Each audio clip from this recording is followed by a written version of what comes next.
Beetlejuice was directed by Tim Burton, and if you didn't know that, then you are really not someone who's familiar with Tim Burton. I don't think there's a single person out there who's familiar with Tim Burton who would watch this movie and not know it's him. Because Tim Burton has this very specific style to him. Oh wait, did I just jump into this review without explaining the plot?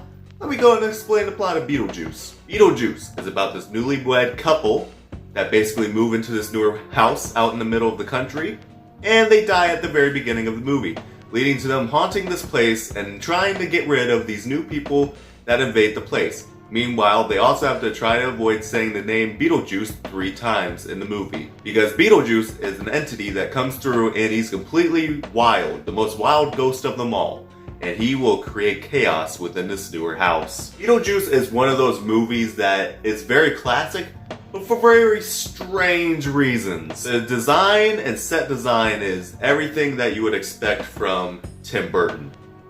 Or like a Tim Burton style. Because Tim Burton has this very ghostly look to a lot of stuff. Especially the daughter. I kind of think of that and I look at that and I'm like, compare that to some of the drawings that Tim Burton does. That is very Tim Burton-y, if that's a word. He always has this idea of what he wants the sets to look like and how he wants them to function. And it's normally, like I said, very ghostly, very sickly, very, very haunting, which is fitting for a movie about these ghosts in this house. Beetlejuice is probably one of Tim Burton's best movies that he's made. To me personally, but it's one of his best. And the practical effects and everything are just fantastic, and the story is overall very well done, including the dynamic between the wife and the husband. God bless them, I cannot remember the actor and actress's name, but they do a very good job. They have a lot of chemistry, but for the most part I do feel like some things do get a little bit too weird for the average viewer who may not be familiar with Tim Burton and may jump into this type of movie or this style of movie. They may feel very weirded out by some things that happen. Which, to be fair, even as a Tim Burton fan, I particularly find some of his movies to sometimes get really weird and very strange. Batman Returns being another one that I'm going to be talking about. That goes in a very weird direction sometimes, and it can work, but for a lot of people who aren't really familiar with Tim Burton, it might be a little bit jarring for them, especially if they're not familiar with some of his previous works or works going forward.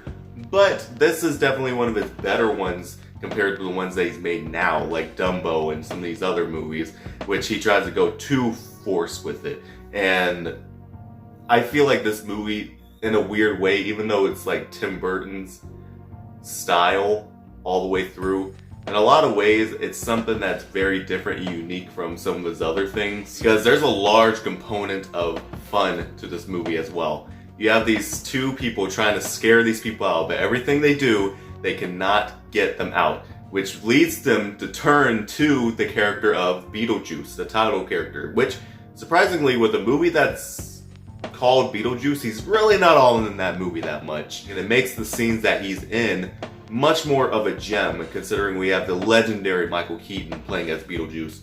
God bless Michael Keaton. He can pull off a lot of roles, and I will talk a little bit more about it in Batman Returns, but essentially this was the thing that really kicked him off. Like, he had some roles previous to this movie which were well received or at least somewhat critically acclaimed, but this was the one that really put him on the map. And Michael Keaton does a really, really, really good performance in this movie as Beetlejuice. They say don't say his name 3 times. I would. If I had that type of personality around me all the time, shoot, I'd call Michael Keaton. And Michael Keaton was just, he feels like a Looney Tunes character mixed with a ghost, but much more subdued. Like, he's very over the top, but at the same time, they found the right balance to the point where it doesn't become annoying. And that's something else that I really appreciated about this. I think with a title character like Beetlejuice, you need to make him stand out. And Michael Keaton and Tim Burton found a very good way of making this movie stand out. Everything about this movie is Tim Burton galore, including the wonderful score. God bless the people who made the score. I should have done more research before doing this, because I feel bad that I'm complimenting the movie this much but not providing too much useful information. Most of that information will be through my editing, obviously, but it's definitely something that will be memorable and stand the test of time even to this day, because they use claymation in there, which can be a bit jarring, but the weirdest thing that I could say about movies compared to back then is that we don't use as much practical effects anymore because it's cheaper and it's safer. But does that always produce a more memorable result? And that's why a lot of these movies from this period, including a lot of Tim Burton's pieces, still stand the test of time because they use those practical effects. They like to take liberties with art direction. They like to take liberties with the way the look of the movie is. It's very interesting to see how time periods reflect how people's mindsets go with movies. In Tim Burton, this proved that he will forever not only just be a director, but he is very much a creator. He may not have had a bunch of hits like he did back in the day, but you cannot argue with the fact that this man is a creator and he created something special with Beetlejuice. Beetlejuice is a top tier film. Easily a very fun Halloween movie, not anything to look too deep into the deep tortured souls of these characters and the sadness of the people moving into this house. It's not meant to be like that. It's a very fun Halloween movie, and if you look at it like that and are ready for some weirdness, this will be the movie for you. What did you guys think of Beetlejuice? Did you guys like it, or did you guys hate it and hate Tim Burton?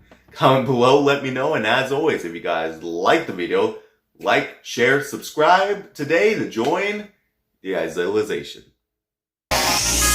Day 2, in the ghost house. I saw a spooky ghost with a sexy ghost butt. Ghost butt so sexy.